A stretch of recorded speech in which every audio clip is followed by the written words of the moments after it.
So before we start this review, I just want to say a big thank you to everyone that watched, liked and commented on our review for RRR. We had such tremendous support for this video and this podcast that we want to keep doing more Indian movies and showcasing to the world about how great Indian cinema can be from all across the country. But to help us do that, we would love you to subscribe to our YouTube channel and also subscribe to our Instagram, because we want to run a few polls to help us decide what movie to do next. We had so many suggestions, so we want some more input from our listeners. So please consider giving us a follow and helping us out when the poll comes around to decide what movie we should do next. Thanks again, and looking forward to this review. Hello and welcome back to another episode of D54. I'm Amit and I'm joined by Sunny. Hi everyone, happy to be here. So we're back and we are talking about Jana Gana Mana. I feel like standing up when I say that for some reason, but so Jana Gana Mana described, pretty different movie, man. But the way of just reading it off Wikipedia, 2022 Indian Malayalam language legal thriller, directed by Jose Anthony. So definitely not the names that we probably expect from someone from Kerala. But hey, that goes to show you how diverse India is. But yeah, man. So Sunny, we watched a legal drama, and I have not seen a movie like this. For one, I've not seen a movie like this in general, I don't think, but I haven't seen a legal drama even, to be honest. So what about you, man? Have you seen many movies of this sort of genre? Anything that rings a bell? Nothing really in recent times, to be honest, especially where the second half of the movie is essentially just a legal drama, right? There are movies where a law room or courtroom drama is a part of the movie, but not like the central piece of it, right?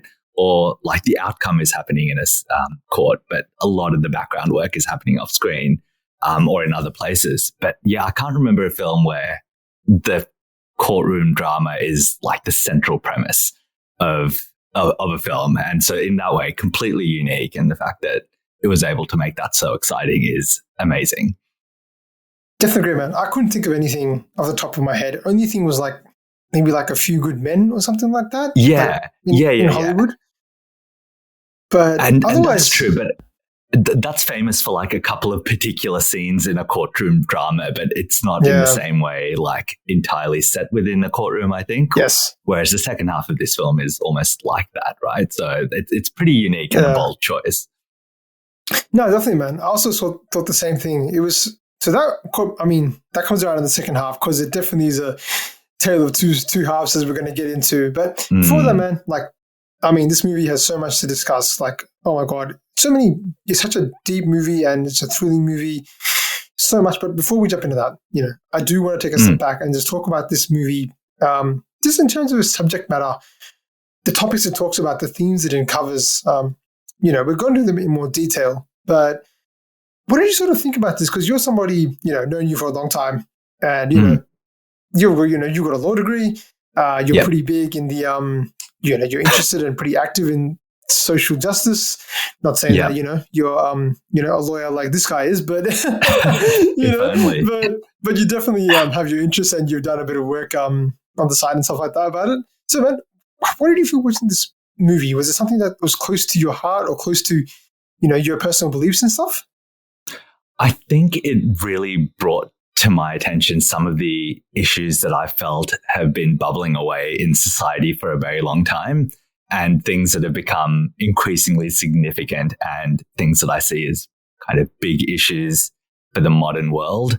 Things like the role of the media, the advent of social media. You have as a tangent to that, cancel culture and all of that kind of stuff. And then you also have, relatedly, the role of the legal system and how people in society are now presumed guilty without going through a proper court process. And I'm obviously someone who's with legal background. You believe that court is the ultimate place to obtain the truth and justice. And one of the like drawbacks, but also the strengths of the court is that it's a slow process. The truth takes a long time to come out.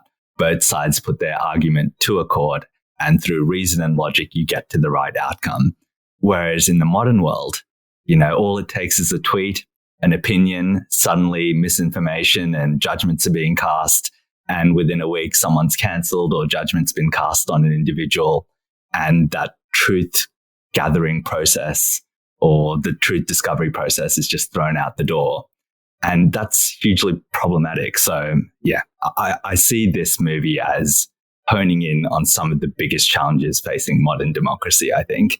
And, those challenges are to do with both the legal system, but also social media and the role of the media as well. Yeah. So hits on a lot of topics I'm interested in, man. Yeah, no, definitely, man. The way, oh my God, there's so much stuff that this movie just gets right off the bat. Like, you're exactly right. The media stuff is something that really got me. Obviously the legal stuff. And because I guess when you said it's a slow process, everything you mentioned is so much more highlighted in a country like India, where the political climate is, from what this movie is indicating, and even from, the stuff that I guess even that we are, know a little bit about. Yeah. It's pretty chaotic. It gets pretty hectic. Things can get chaotic pretty fast, and all the stuff that we hear, all these things are. When I ask you, man, like, they touch on some pretty sensitive topics, stuff like rape and like, racism and casteism and all kinds of stuff, like pretty big deals. Were you confronted by that just being, because we're from the Western countries and stuff like that? Was it something that was a bit like striking just to hear that kind of stuff? I think it was, because I haven't seen many films that deal specifically with those issues or as the central point of like the film. And what this film does is really make you question some of your biases, right? And the things that you might feel about certain things. Like, obviously we all know rape is bad, murder is bad and all of that, but there's judgments that come along with it that this film really makes you put a mirror up to yourself and makes you question, what are your own beliefs? Why do you believe the things you do? How critically are you analyzing what you're fed and what media you consume?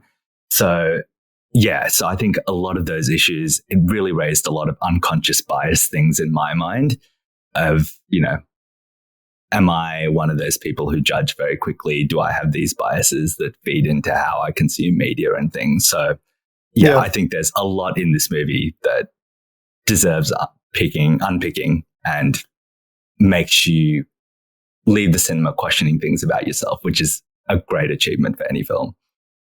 Yeah, man. Oh, I completely agree. It's so much to digest. And look, we're here to do that. So, yes. There's a lot to sort of discuss in this one. So much. But look, man, as I said, we talked about some pretty deep things, but the start of this movie, I have to say, I want to talk a little bit about, breaking it down a little bit. So, we're able to this whole thing. Let's talk about the first half and basically the second half. There are obviously two sides of the story. I did have some critiques about the movie, man. I'm sure you do as well. Go into a little bit with that. But most importantly, I want to get into a part where I have some questions for you, and I'm sure you have some questions for me. And if you listen to this podcast, or this episode on YouTube, do tune in, because we had some questions about some of the cultural things that were happening and also some of the legal stuff that was happening. So, do let us know and help us out if you can. With that, but let's get the ball rolling. This movie starts off heavy, hard. I don't know what to say about that first intro scene. I'm still a bit confused by that. I don't know if you remember, because it's kind of weird. Like, we see the lawyer Arvind. He's sentenced for something. Jail. Yeah, and that itself is mysterious. But for me, I feel the main sighting is actually when when they're in the court, when they're in the school, and they're announcing the death of Saba. Yeah. The lady who we find out has been, the first scene is when you see the guy on the motorbike. Yeah, I thought that was really interesting. Yeah. Yeah, no, that was the first scene that really captured me, and that's when the movie started rolling for me.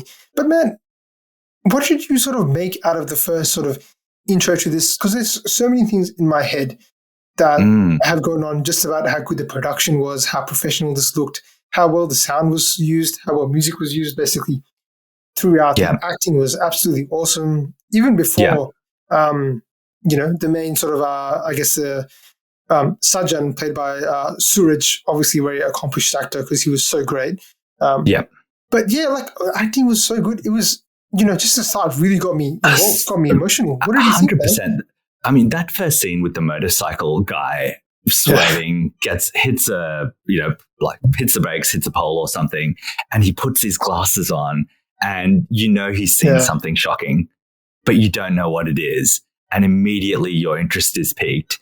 And there are so many scenes like that in the first half of the film where someone sees something off screen or someone answers a telephone call and you don't know what they see. You don't know what they're hearing on the telephone call. You don't know what they're about to say. And so your mind is just reeling with what is going on here. And eventually in the second half of the film, you see those full scenes play out again and you get the full context. But it just does such a good job of kind of creating that tension for you. And then kind of there's the release of that tension when you figure out what's going on. So I was immediately hooked from the get-go of this. And then I think the themes of this film play out really quickly in the first half of the film. All the central characters, the themes they stand for play out. You have the headmaster at the university with his weird take on the death of Suba, where he talks about how she is wearing something that might have provoked this kind of rape or murder and all of that. You have the student rioting and the resulting police brutality. Then you have the introduction of Sajan and his kind of police investigation. So I think it just does such an amazing job of encapsulating all the key themes, creating the tension. And then you've got the second half, which kind of delivers like the gut punch of here's the full story of what's going on. And that first half also is in a way a bit of a misdirect as well, right? Because you think you know what's going on. You think you know who the hero is. And then in the second half of the film, it's all turned on its head and you're, again, just like the rug's pulled out from under you. And I thought the first part of the film, what it did really well was it kind of lured you into that kind of mob mentality or like that social media thing, because it was just giving you emotional stuff, right? Here's an emotional death. Here's students getting beaten up. Here's the injustice of everything going on. And so you're very quick to be like, this is wrong. This is wrong. This guy's right. This guy's the hero. This guy's the bad guy.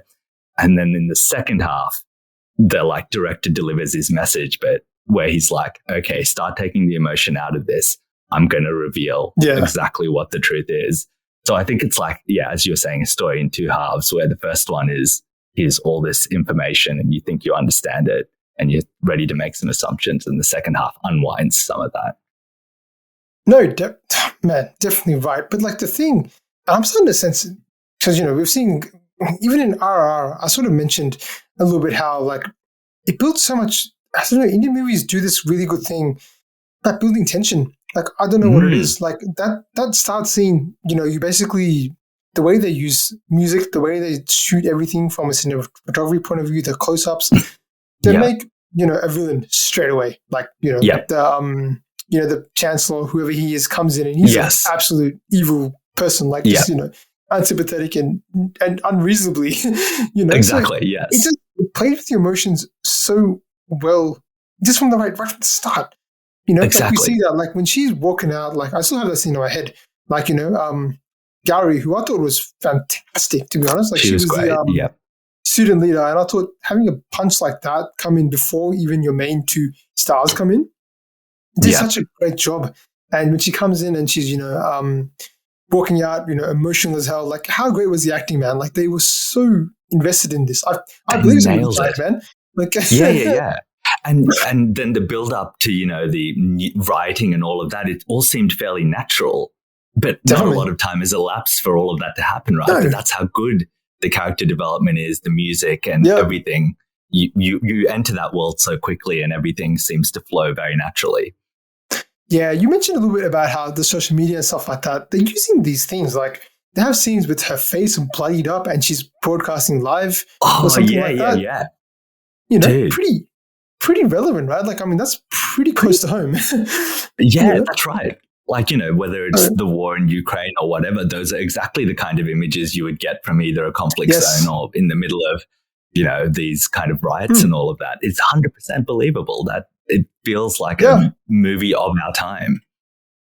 No, definitely right. And it covers. When we mentioned some of the topics it's covered, it's already in the first 15 minutes or whatever. It's already covered. Like rape and being burnt to death. It's covered like racism, basically, right off the top. Yeah. Yeah. Police brutality, right up the top. Police brutality. Like, Yeah.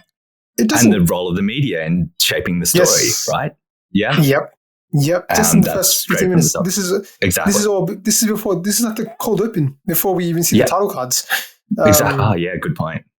Like where this is. I think this movie sets a really good tone right from the start, because obviously the tone shifts in the second half with the whole law room, the courtroom, which is like a whole different movie altogether. But let's talk a little bit about, man. I want to talk about this guy, this Sajan guy, played by Suraj, the cop, man.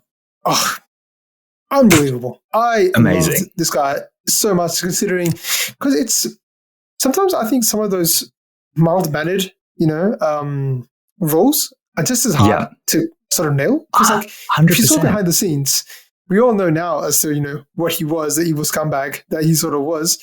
But when he was there, right, they obviously camera work and everything like that, great. But he nailed the role of just being like this humble hero who's actually terrible. 100%. I thought the actor in that just did a superb job, because it was such a complex character that he played. And he just kind of was able to take us through the ups and downs of that. And we were 100% behind him for that whole movie. Like for that whole first part, at least, I wanted him to solve that mystery. I wanted him to solve that mystery in 30 days for the mother of the deceased. I felt aggrieved when it looked like those 4 accused dudes were going to be let go or whatever. I was like, oh man, this guy's investigatory work is going to be thrown out the window. And so I thought it was going to be really tough. Like, I would have struggled morally with justifying what he did, because I felt like maybe what he did was right. But once you get the backstory, you're like, okay, it's definitely wrong, kind of what he did with those individuals. But I think the fact that they were able to flesh out his relationship with his son to show that he has a good side to him, and that he's got these other kind of things outside of work, and you get the rhythm of his life, you are just entirely behind him for that entire first half. And that's not with him saying a whole lot. It's looks, it's just gazing at people. It's his reaction to someone being emotional. It's a lot done with very little words said. And that obviously just shows the quality of the actor you're dealing with. So I was blown away by his performance. No, the expressions were so strong, right? Like, it was so subtle, nothing over the top, but so powerful. You mentioned, like, I think the first scene he's in, they show his son. Like, they introduce us to him as a saint, basically, and that's what they carry through. He's like, almost too good to believe, like the way that they shoot him. Then this is, I've got to give a lot of credit again. I think this movie was shot amazingly. I think that's something that's really comes across to me really strongly, because they have scenes where, like, he's walking triumphantly. The way he's walking towards the camera, the slow motion. Some of the stuff he's saying, there's a whole song with him basically where they're making, Saba, the lady that's passed away, like, a real martyr, but they're showing how much of a struggle he's having to have to deal with this political situation and how he's doing his best. Like, later on, it completely blows your mind because of that. It's amazingly done. And also, when we mentioned police brutality, like, you see his way of dealing with crowds is so much different early on, right? Like, he goes and talks to them and tries to get them to calm down. And so you're already seeing that in this maybe slightly corrupt or, this police force without good intentions or who go to violence very quickly, you have, again, this saint-like figure who's trying to use non-violence to resolve issues. So just in every context, this guy seems like the ultimate hero. Yeah, it's like, I think at that one point, which he exploits, right? Like, when somebody questions whether he's corrupt or not, and he grabs him by the neck and he throws him, and thinking about that now is like, what? What is that? It's such a mind trip. But man, I absolutely loved the first half. Like, it was so enjoyable. It was engaging the whole way through. So much tension. Again, beautifully shot, great acting. I couldn't really flaw it. The script was great. It was tightly constructed. It kept going at a good pace. I was never bored. 100%. No. So yeah, man, I really didn't have anything really anything negative to say about the first half. It was awesome, I thought. All the way to the end, which I also enjoyed. But like, that scene when he has to sort of turn the tables. Now, this is probably one of the first pivotal points to me. I think just like the parts I was like, oh my God. Like, when he takes him to that could be the first big twist. Yeah. Yeah, right. Exactly right. Takes him to the field and just, shoots him. Executes them, in cold murder. That got me thinking, man. And I want to get your opinion on this stuff before we start moving into the second half. But like, obviously, with the story about, taking matters into your own hand is not new. Yeah. Like we've seen, go above the law to, seek justice and stuff like that. The thing that I found different about this is, and I think it was intentional, this movie is not very graphic, right? Like there's a burnt and raped lady. They don't show her at all. This guy kills 3 people. It's mostly off screen, and even when it's on screen, it's not anything. Not graphic, brutal, right? So it did a really great job of just enhancing the power without sort of showing anything. Yes, so I thought it was really powerful. What do you think about that scene and overall how it was done and how it sort of shaped the movie going forward? Look, I did not see that coming. I felt the tension of what he was going through, or what we thought he was going through. These guys might be about to be let loose because they've got some connections or something. And so I felt the moral conundrum kind of welling up inside of me, that are these guys literally just going to walk away with no, consequences for what they've done? Yep. And they were also kind of baiting him the entire time as well, right? Saying, oh, can I have a cigarette? And like diminishing the role of the police and stuff. So I felt the frustration kind of welling up in me, but I didn't see the route it was going to go. I didn't see him doing what he was going to do. I thought maybe he would have beaten them up or something, or that he would continue the fight. But I think that raises so many interesting moral conundrums, man, in terms of what do you do if the legal system doesn't work? If those guys were going to be let off, or the politicians were going to swoop in and save them, what is justice then? And when he killed them, I knew it was wrong. And as someone who's like studied the law, no one is guilty until everyone's innocent until proven guilty, right? But your first instinct was these guys have probably done what they've done. None of them denied it, right? They just said, like, where's your evidence? And so it felt like they were guilty. And in a way they are guilty. But the moral conundrum comes up, I think, like you let these evil people go. And that is a ongoing conundrum of the law, right? There are guilty people who walk free all the time because they have really good defense counsel, or you just don't have all the evidence. But you take that chance because that's a better risk than putting an innocent person in jail. Definitely right, man. So that is just the bargain of the law. And everything inside me tells me that is the standard you need to hold to, because it could happen to you one day and you would want the benefit of the law behind you. So even knowing all of that, I still felt morally conflicted at times. But I think this film did such a good job of, even when that happened, you kind of wanted to take Sajjan's side because you believed he was a good guy. And that's how well they cast his character and how well he performed that role.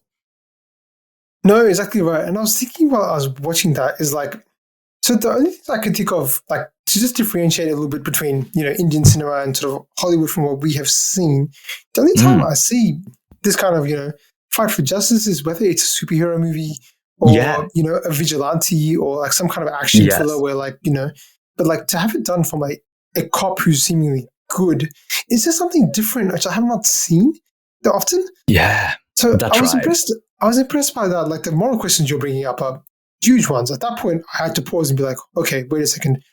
Like, he just killed somebody. He's killed a few people now. That's pretty brutal. He just took the law into his own hands. This can't be a good thing. But again, credit to the direction and everything like that. This movie, as much as you are, I think that because of how emotional it is, I honestly, at most of the times, I didn't think during this movie. I was swept up in the emotional storm that this was. Just like everybody else in the movie. That's right. And again, I think that is kind of how it might work in the real world, right? You're kind of swept up in the emotion of social media and all of that, such that you're not necessarily questioning everything that happens. And I think that's where the second part is so good, because it peels the layers back and makes you question your emotional responses to the information you're being given. Yeah. No, definitely, man. So both really big fans of the opening first half. You know, I thought it was fantastic, and it even ended on that cliffhanger. It could have been a movie in itself. Yeah, that's right. That could have been enough. Yeah. Just in itself, it was so good. You could have rounded up and had that. But yeah, man, I was so, at this point, like my mind is already spinning. They've already brought in so many themes, and I'm not even ready for what I'm about to go through, because the second half of this movie takes us in all kinds of places, morally, you know, narratively, like in every single direction. Twists and turns us all the way through and makes us question everything we just saw, and even our morals, right? Like as you were saying, I was questioning myself as a person, like, wait, did I just get swept up in this? Why did I get swept up in this? Would I have done this if this happened in real life? And the sad answer is, to be honest, for most of us, whether we like it or not, we would have been. Like, that's the sad part. Yeah, man. 100%. The second half is just gut punch after gut punch, I feel like. Oh, yeah, definitely. But yeah, left you real. No, let's jump into the second half, man, a little bit. So that's when we introduce, it's crazy, right? So we have, I don't know who's, I think the second half where we get introduced to Arvind, the lawyer, played by Prithviraj. Now, he, from what I understand, he's a pretty big star. So he's a big name in the Malayalam film industry. So to have him come in at the interval is pretty bold in itself, right? Like, you know, like imagine. I can't think of many movies that do that, like where the biggest star or the biggest like the equal co-star comes in halfway through. Unless it's a cameo or something like that, but I can't even think of a situation where this is coming for half the film. It's pretty unique, right? It is 100% unique. Yeah, but so we get introduced to Prithviraj playing Arvind. This is a character, man. This guy, just fiery from the get-go. Man, even just to, you know, get my mind in a knot, just to start with, basically, like when the first lawyer starts speaking, I forget his name, but the lawyer that's defending Sajjan, the cop. Yeah. When he starts sort of speaking, now I was confused by this point, because when he starts, I thought that the main actor, Prithviraj, would be defending you know, this cop, because he's trying to play a good guy, something like that. Oh, yes, good point. Right? Yeah. Because you're like, he's the main star, he's going to play a good guy, and if he's a good guy, he's got to, you know, he's got to defend the good cop that we know. But nope, we have this intro monologue from the other lawyer, brings up some good points, but then as soon as this guy enters, man, what a presence. You know, 100%. I was drawn to him straight away. It was like a character. He has such an aura. Yeah. He said nothing, but he's just like sitting there quietly, and you already like feel the aura around him, and he's got such a presence. Yeah. But the stuff that he brings up, man, now I want to get your take on this. Now, basically, it's also pretty different, I got to say. It takes from how fast paced sort of the first half was and how everything sort of moved at a fast clip. It takes, I think it does this intentionally. It takes a step back a little bit and takes us to think a little bit about some deeper thoughts. And some of the questions he raises, man, I thought were even more profound than what we've already discussed. You know, he brings up the examples of, you know, another lady who basically had her daughter, you know, raped or something like that, and there was no outcry for that. It really hones in on the social media impact and how much that influences people's decisions. Brings up a whole bunch of people before even uncovering the whole conspiracy. So before we get into that whole side of things, man, what did you think about this actor's, I guess, monologuing, this lawyer basically, you know, bringing up some moral truths and making us question things? Because I felt like I was in the room of that courtroom, basically, man, and I was in shock with them. Like, he's basically belittling the mother at times. Like, it feels like, you know, the audacity he has is ridiculous. His disrespect was, I was like, this dude's courageous, but like, he's the only one in that room who's got the entire truth, right? He's the only one who knows exactly what's gone down, and he's able to use his knowledge of the truth to like ask these very bold and probing questions. Yeah, I thought his monologues were the parts of the film that like really hit me hard, because I think they made me question a lot of the stuff that I view and what I consume and everything. Like his story about the mother whose daughter was raped by, like, I don't know, a politician or something, and there was no outcry. The lady who eloped with her lover and was found dead in the water, and the underlying assumptions there as to the value of her life versus the value of the professor who had died. And that probably goes towards what Indian society, and maybe I think society in general, values in life, and, you know, questions about, are you more valued if you're educated? Do you make assumptions about people based on how they look, how they dress, and, you know, draw judgments about them? I thought we've all been guilty of something like this, I think. And we're all very quick to make up our minds and buy into what the media tells us. And yeah, it really did. I thought I'm a pretty open-minded person who doesn't have those kind of unconscious biases. But I think this film really made me question that so much and made me look at myself a little bit more closely. And I thought that was the most powerful part of this film, where he's having those monologues and making you question your role, and like the role of the media in all of this as well. You know, like the role of good conscience media companies. Here, the media were involved in some conspiracy, right? As part of a political process. But in the ordinary way, how you tell a story, where you tell the story, whether it's front page or a little paragraph at the bottom of page 8, and how you tell the story, they all make a difference in how people take it in. And then you add to that the advent of social media in terms of how quickly those opinions can become bloated and circulated. Like it's amazing. There's so many things to unpack that, like, I can't even unpack it all separately. It's all like one big issue to me, but, you know, there's a lot here, man. I think he has he has a pretty good line. I think he says something like, instant tea, instant coffee, instant justice. That's right. And that made me think of like cancel culture a little bit, right? Like where we really quickly draw judgments about someone, execute them in public on the media, and then, you know, they lose their job or whatever. And it's brutal. We don't take the time to critically analyze the information that's presented to us. And we think that, you know, and we think the entire truth can be delivered in 280 characters. But some of the most complex problems facing society. So I think it hones in on some of our biases and how society is currently shaped in a way that isn't conducive to bringing out the truth. No, definitely. Like this movie does a good thing where when this lawyer has this ability to sort of question everybody around him and bring them down to a point where they just can't answer anymore. You know? He's talking about I think he brings up a news reporter, like the lady who's on the news or something like that. And he questions, you know, the whole monologue about being shocked, which was kind of funny in a way.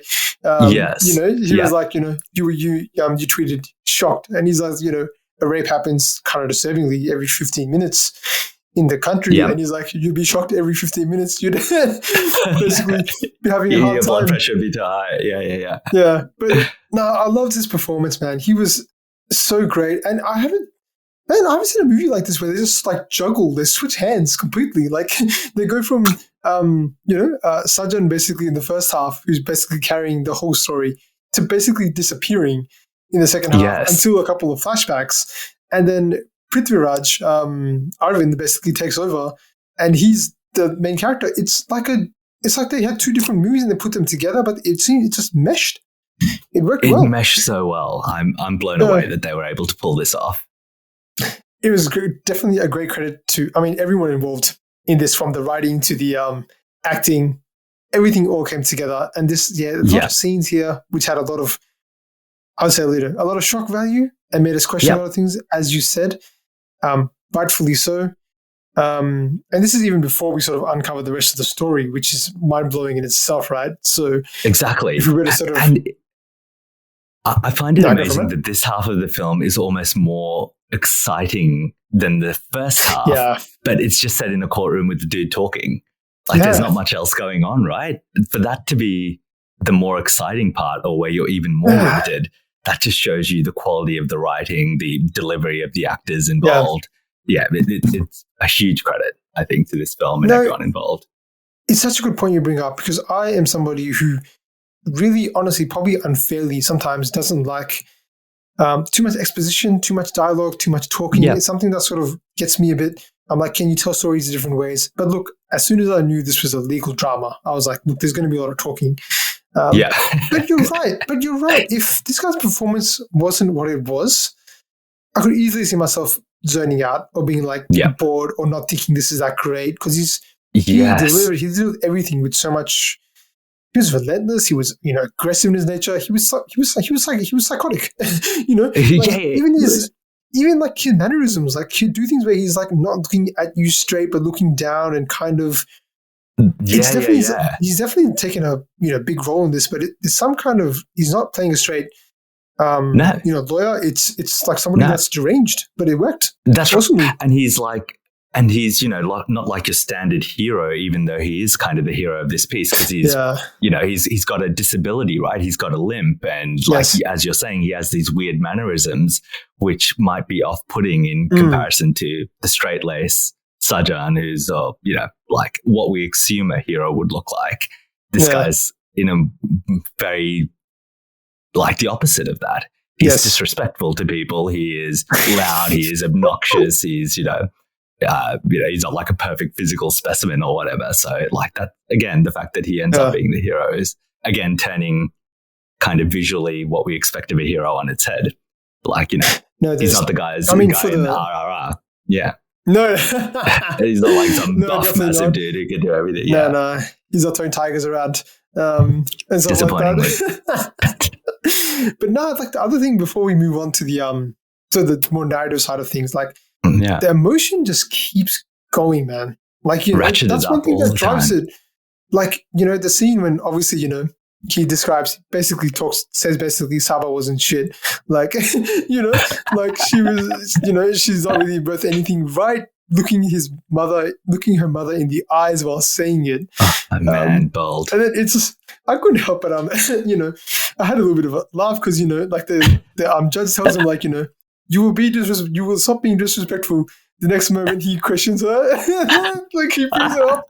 That judge was not very effective. He basically let the lawyer run the show there. Yeah, pretty much, man. So it was like, but the thing is, like, and the thing that was going in my head, and this is a bit of a transition to sort of more the conspiracy and plot side of things, but like, man, watching that, I was thinking like, oh my God, so this Suraj guy has killed these 4 people thinking that they raped and burned somebody. Yes, yes. And yes, again, my mind was going to that. Yes. Credit to him again. Like Sajan, again, he was just like, he had that look of like worried, but like, what have I done? But really, as we know, it was just a look of, this guy's actually going to find out everything about me. But to us, it looks like he's like, being like, oh my God, what have I done here? Have I made a mistake? Yeah. So you almost feel sorry for him. Exactly right. But now, man, let's move on to the next part, which was basically, I don't know what I call the climax scene, but maybe this would be sort of the climax as it leads into it.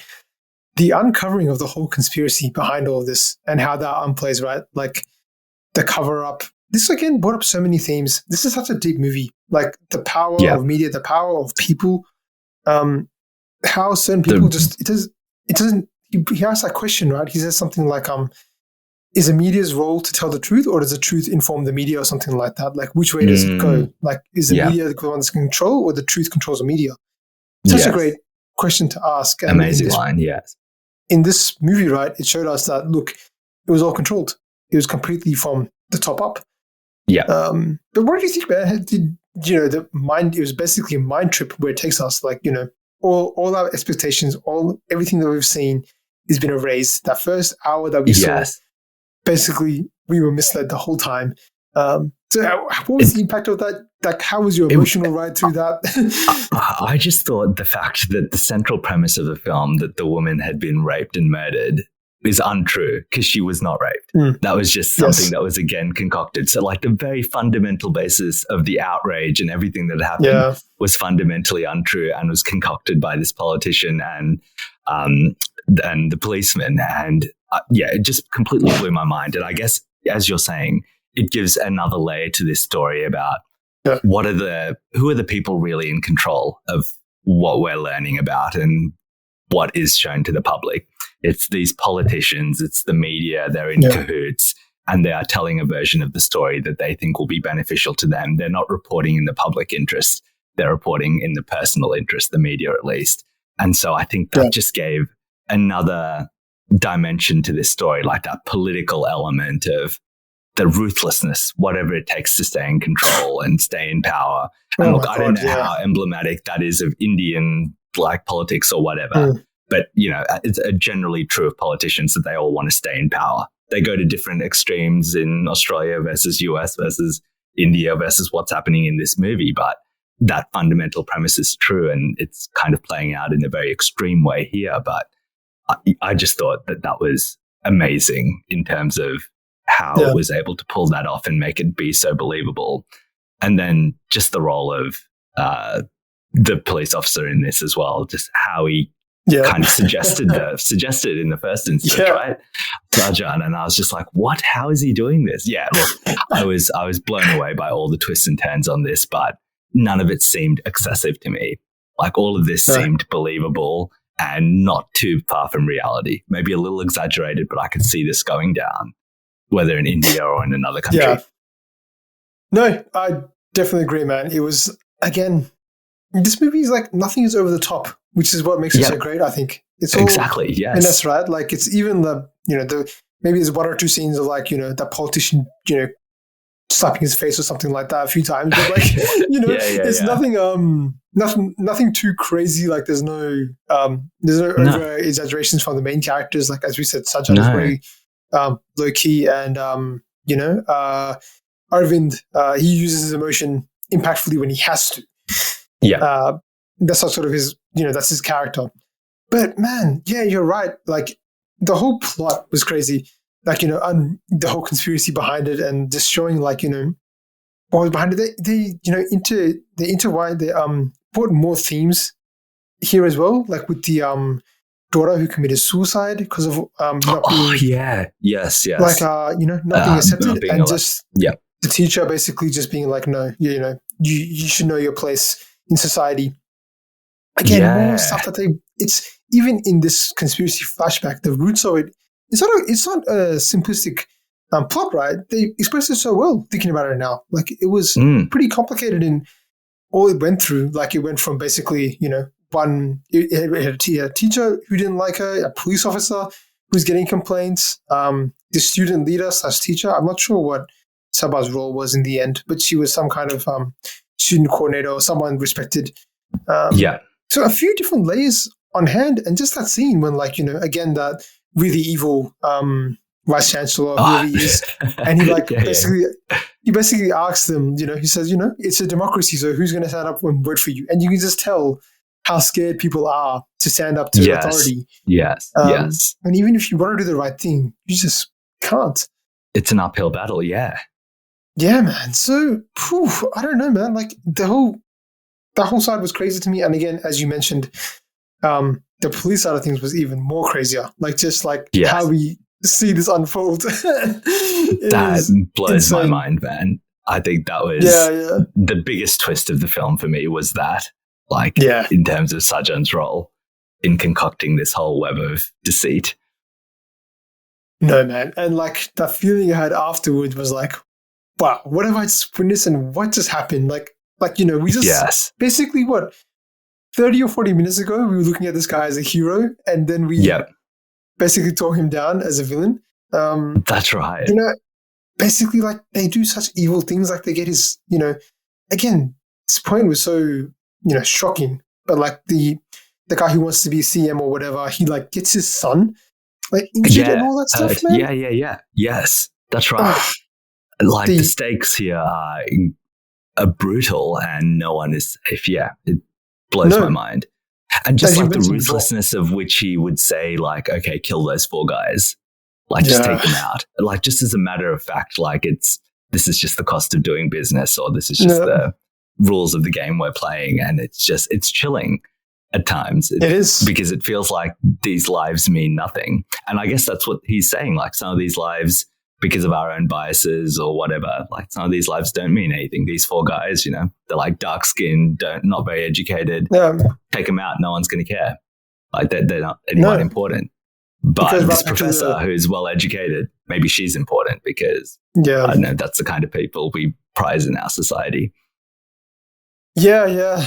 But like I think the other teacher he had a grudge against, right? He ran her over or something like that. Oh yeah.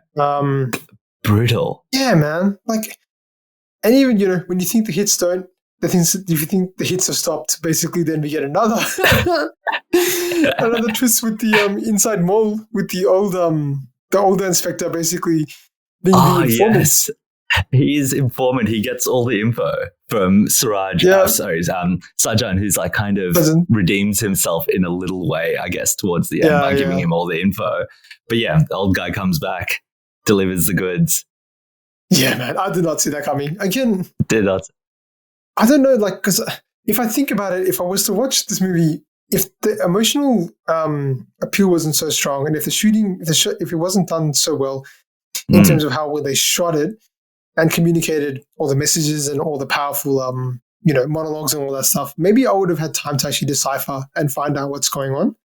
But when you're watching the movie, you're just basically wrapped up in it, right? That's what I felt like. Yeah. You don't have time. There's no time to think. There's just the info is coming at you at like a million miles per minute, right? Like every monologue is delivering a new punch and like pulling the rug out from under you. So like it's hardly time to keep up with it all.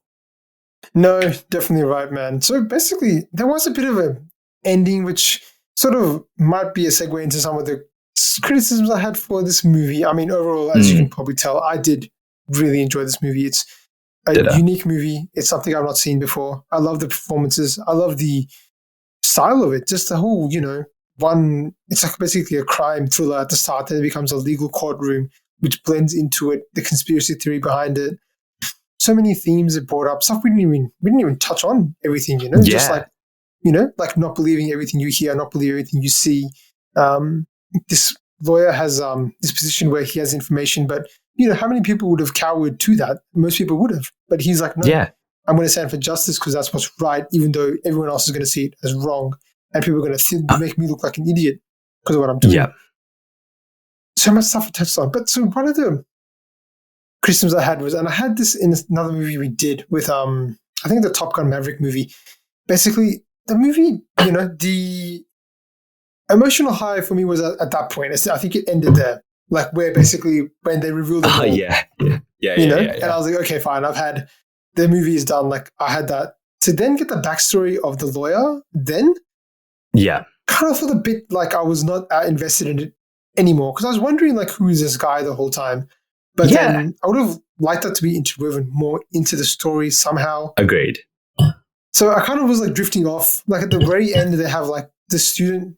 Gowrie, I think she's running for CM at the end. So I was like, okay, that's nice and all that they're having some kind of closure, but it didn't, I'm sort of done. Like, from an emotional point of view. You didn't need that next 20 minutes. Yeah, I think that's exactly right. Last 20 minutes for me was kind of just like, maybe they could have just teased it a little bit during the movie, maybe 5 minutes or 10 minutes, maybe maximum, or led that to sort of be a sequel or something like that if they wanted. But what was your thoughts, man, on how this sort of movie ended and any other sort of criticisms or things you didn't think worked out so well?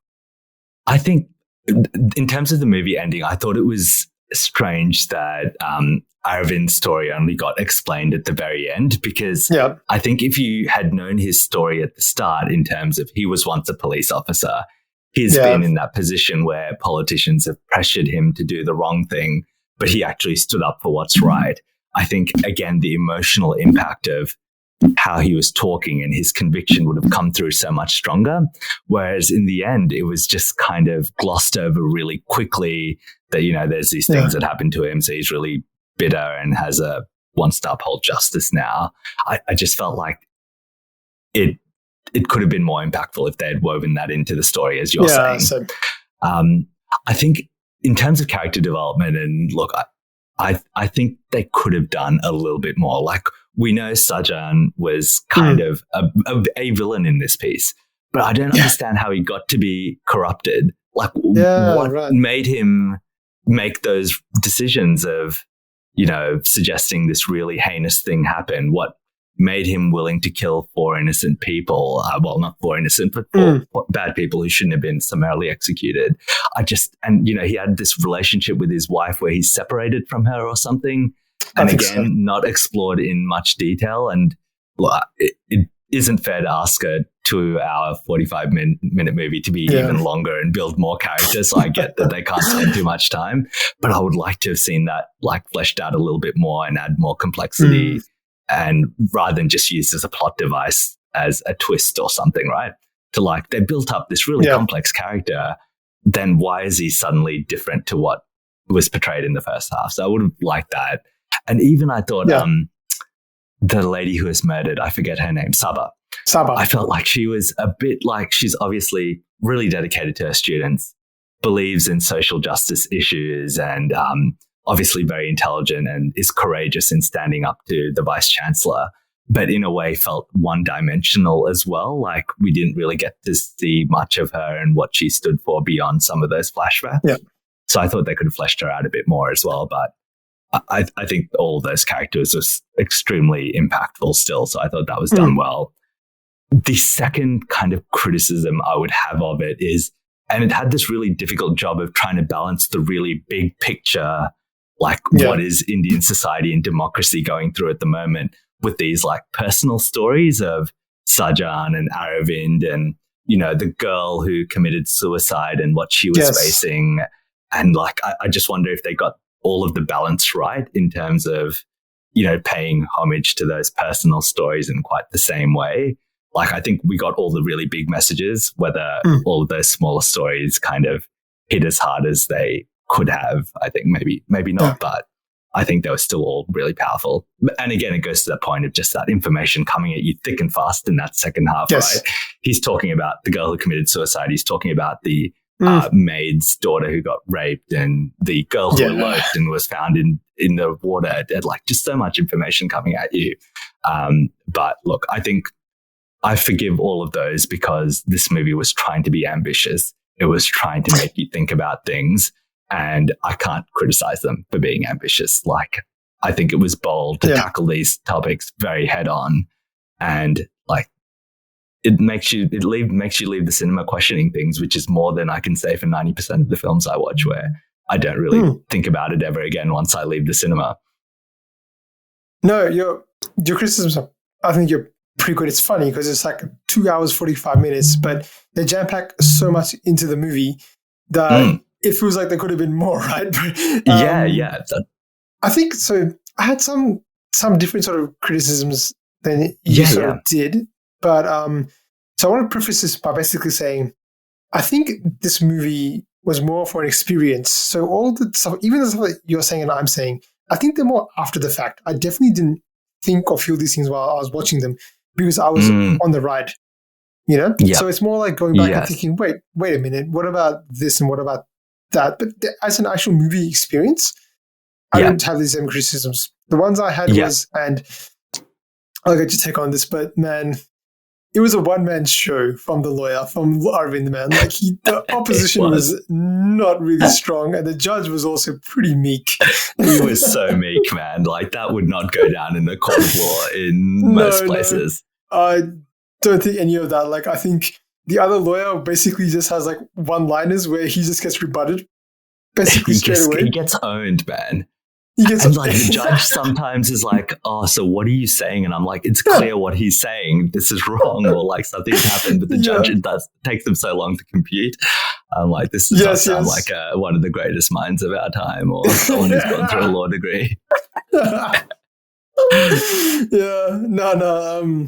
was some of my things. I think because I guess from a law debate, I would expect an actual debate. I thought there'd be two sides of it, and considering that there was basically a criminal that was in charge of, a criminal, he's a politician, but he's a criminal, if I could say, the CM that wants to be there by 100%. Ordering this hit and all that stuff. Wouldn't you get a criminal lawyer or somebody that's a bit more bold and a bit more tough rather than somebody that's just sort of sitting back and just letting things happen? He's almost as stunned as the audience of what's going on. He's not he's actually quick on his feet.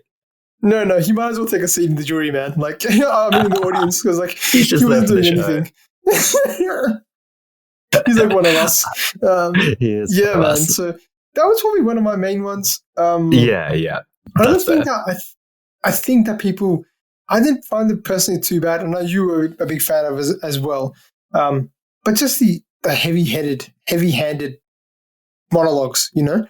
Yeah. Yes. I think it yes. might have been, as I mentioned before, it was probably intentional because of how fast-paced the first half was. But as soon as you hit that interval and you get the first half of the second half, I guess, before we get the conspiracy theory starting and, Seward's backstory, where it's just sort of, it's a bit preachy in some ways, I guess. 100%. I think 100%, I'm on the same boat as you, that I do agree it's important, and these are the kind of things that I want to hear about, in such a, detailed way, not in a bad way or something like that, in a way that's quite, it's well drawn out and it's well versed and stuff like that. So I feel like that might have been something that people might have just not enjoyed too much. Yeah, I can see that. And in the end, I guess I just felt, from basically summarizing those two together, it felt like Arvind Prithviraj, he was able to break down this extremely complicated situation and deliver it basically without breaking a sweat. He was able to do all this because there was no opposition. It was just him. He dominated some of them. Yeah, no, he dominated. Yeah. But again, I wasn't thinking of this while I was watching the movie, man. It was more, it's more like I'm afterwards thinking about it. But while I was watching it, because of how well this movie draws you in, and I've seen this happen with a lot of good movies, they do this. If they can draw you in, whether it's an action movie or whether it's, a sci-fi movie, or you can forgive things that don't make sense. Because you're in the journey of the story and you're willing to excuse things.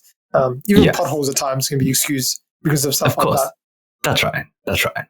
Yeah, but overall, man, I think we both. Sounds like you're also pretty big fans of this movie, and so I definitely recommend it. Highly recommend to anybody. Before we sort of close up and have our final thoughts, we want to have a little segment of question time. So obviously, we had some questions, and look, if you listen to this episode and you made it this far, we appreciate you and thank you so much. It means the world to us. But we had some questions about some of the cultural things that sort of happened in this episode. So, Sunny, you had something you wanted to ask before? Yeah, I thought it was really fascinating that there seemed to be 3 or 4 languages being spoken during the course of this film. There's obviously some bits of English. I speak a little bit of Tamil and I was able to pick up some Tamil thrown in there. Then there's obviously Malayalam as well. And I was just wondering, is there a reason why this film has got so many languages? Is it because of where it's filmed and the characters, or is it more just like a cinematic thing that they want to make it accessible to as many audiences as possible? It would be interesting to know. So I do know about the accessibility part. I think so this movie has been released in, I think, at least 4 languages. So it's been released in originally Malayalam, it's in Tamil, it's in Kannada, and I think it's in Telugu at least. It might be in Hindi as well. But essentially, that question I also had, because I've sensed a lot of different languages. I know that it was shot. The crime takes place in a place called Ramnagar, which is outside of Bangalore, which is in Karnataka. So, in addition to the language you mentioned, there's also Kannada and Hindi. Kannada, yeah. Okay. So they speak about 5 different languages in this movie. Yes. For us, it probably doesn't make much of an impact because we can't. I mean, you can understand a bit of Tamil. I understand a bit of Kannada, and a bit of Hindi as well. Yes. But generally, man, I think it was. I did read online. A lot of people did have some issues with that as well. So I'm not exactly sure. Yeah, because I don't know. One thing I know about Karnataka in general is that is a place where people do speak a lot of different languages. So it might not be that uncommon. I think one of the characters comes in. He says I speak. Tamil, I speak Telugu, I speak Kannada, I speak Hindi, I speak Tulu, I speak everything. And that's not that uncommon for people to do that there. So maybe, but one thing I did appreciate that is, and I think this is something that we probably as outsiders from India can appreciate a bit more, is just the diverseness of how India is, right? I don't think you would, you can, in Hollywood movies, you obviously don't see that, but even I haven't seen many countries do that kind of thing. And in Hollywood, in fact, they take the other approach where everyone just speaks English. You're from planet A, B, Z, and for some reason you can speak, fluent English. They'll speak English. Or like, you're an alien or you're an animal or, anything. You can just speak. That's it. Just the universal language is English. So, I do admire this, Indian cinema to being like, look, there's diversity here. And even though this is originally a Malayalam movie, we're going to include parts of other languages because that's more authentic. That's right. And it's making life, in a way, harder for audiences because they need to start watching subtitles if it changes. But it's, again, actually just representing the diversity. And I think that's really great in terms of what the cinema is doing to reflect that diversity. So I think that's the case. But look, if you're listening and you have some answers for us, please leave a comment because we would like to understand. The other thing that I had a question for you, man, as with your little background. There is no way that a case can happen like this, right? You can't just monologue about. There are so many things in how this goes down that make no sense. Like, I can reel them off without thinking about it. Like, firstly, you don't have a case happening 1 week after a murder. Like, usually there's like some mini court hearings and then a trial will be set 1 year afterwards. Secondly, you don't have, you have basically each side's arguments put on paper so that both sides can analyze it before the trial comes. Here, Aravind is just delivering these bombshells and the other guy has no idea what's going on. That's not really how it goes down. Both sides know one another's basic premise and they're ready to contest that. You don't randomly just call audience members to be witnesses. There's usually an agreed list of witnesses so the other party can prepare a cross-examination. There's a lot going on. And usually barristers in superior courts, like Supreme Court or High Court, they are not going on doing emotional monologues. They're calm, collected, almost to the point of boredom. Even the most interesting case they will make boring because they're just speaking in a very calm and collected way. You do not have these epic monologues of emotional power going on. At the same time, I don't think any courtroom drama represents the legal process in a proper way, because if they did, it would be super boring and not entertaining at all. So I don't hold it too much against them, but it's pretty random that the guy just rocked up for a hearing and suddenly it's a full-blown trial with no one knows what's going on and this guy's just demolishing them. So it's pretty unrealistic in that way, but I don't think it's dissimilar in terms of how courtroom dramas are represented in Western cinema as well. Yeah. No, you do get emotional outbursts in even sort of Western cinema, but even when I was watching this after the first monologue, I was like, wait a second, this has nothing to do with the case, and why is he, bringing up somebody that's not part of this to tell a story about something? 100%. Yeah. That's the only thing with this, so I want to ask you a question with this, with the only thing, that high profile court case I can even think of. Is recently the Amber Heard Johnny Depp whole drama fiasco, which was all in the media. Now Johnny Depp was talking about Pirates of the Caribbean and he was in a band and all kinds of stuff, which I can't imagine had anything to do with that is random. I forgot what Amber Heard was. Oh, I can't. Defamation. Defamation. Yeah. Defamation case. So I don't know, is that on high-profile cases? Is it different? Do they have more leeway for this kind of stuff or no? I think it depends on the type of case it is, because maybe defamation is going to issues of character. And so when you go to issues of character, you're talking about a wider diversity of issues in terms of what is this person like. Whereas if it's a murder trial, it doesn't really matter what your character is so much. It's about getting to the sequence of events that led to the murder and after that. And everything else about, what a person's life was like and all of that may be less significant. Yeah, no, that's the only thing that ran through my head. But look, I basically, after the first monologue, I realized this is pretty fictionalized, but who cares? Yeah. It's a movie. It's just trying to throw a point, yeah. Yeah, and I think that's the main thing. The movie, even at times when I thought the case was drifting away, they're not talking about the actual case anymore. I was okay, they're using that case to project bigger issues that's going on in the country.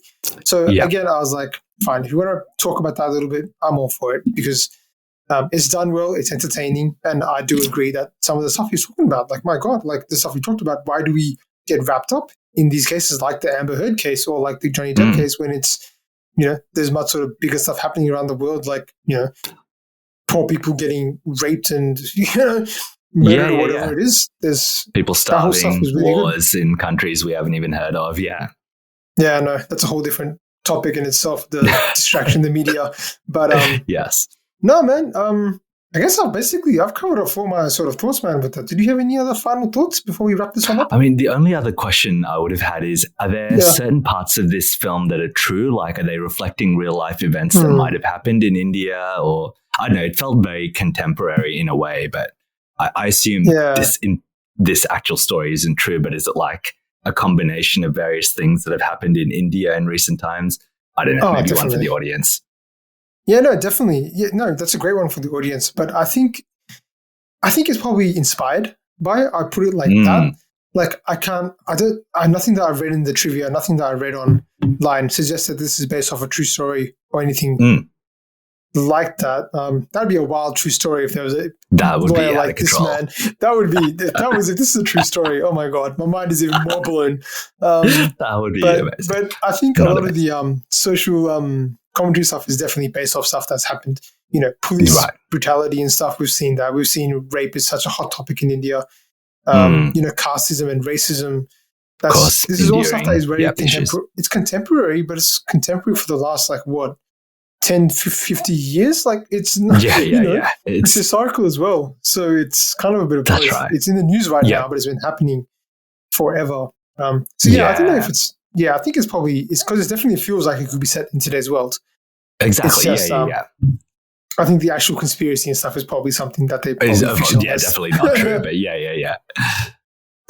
But yeah, man, sounds like both enjoyed this movie. Would highly recommend it. Loved it. Available on Netflix. Definitely. No excuse not to watch it. Everyone has Netflix. So, but yeah, man, that was a lot of fun. We unpacked so much in that, and I really enjoyed it, and I hope you guys did too. We'll catch you next time. Catch you all next time.